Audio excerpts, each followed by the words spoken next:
Bonjour, je suis Agnès Rigui, coach en maths à Maths sans stress. Aujourd'hui, je vais vous raconter un exemple de situation de blocage.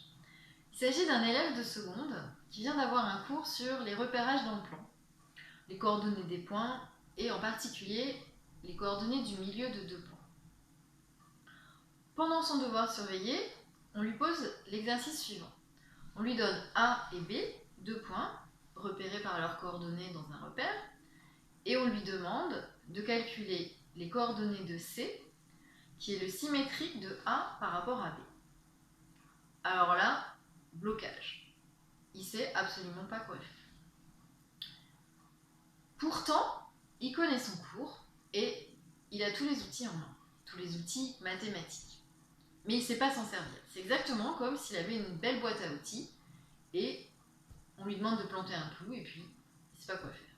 Qu'est-ce qu'il faut faire en fait ? Eh bien, commencez par faire un dessin.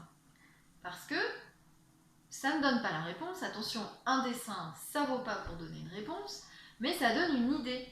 Quand on fait un dessin, évidemment, il faut connaître la définition du symétrique.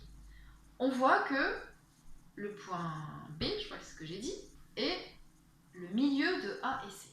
Là, ça fait tilt. Milieu, on fait un lien avec les coordonnées du milieu qu'on connaît.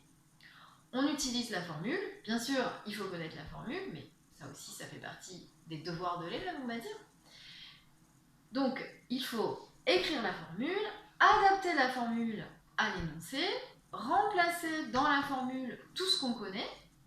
On se retrouve avec une équation, enfin ici deux équations du premier degré. Pensez que ce sont des équations du premier degré et qu'on sait le faire. Et puis, finalement, donner la réponse. En fait, c'est assez simple quand on arrive à tout décortiquer. Tout ça, ça paraît tout à fait évident pour un prof de maths qui souvent ne va pas l'expliciter. Bien sûr, pour un élève, c'est très difficile. Ce qu'il faut faire, c'est arriver à décortiquer au maximum le raisonnement, arriver à avoir bien construit sa boîte à outils, et surtout, quand on apprend son cours, se dire qu'on l'apprend pour s'en servir, pas juste pour faire jeu. Moi, ce que j'aime bien faire, c'est décortiquer au maximum le raisonnement, aider l'élève à vraiment aller au bout de son raisonnement. Voilà, je vous remercie, à bientôt!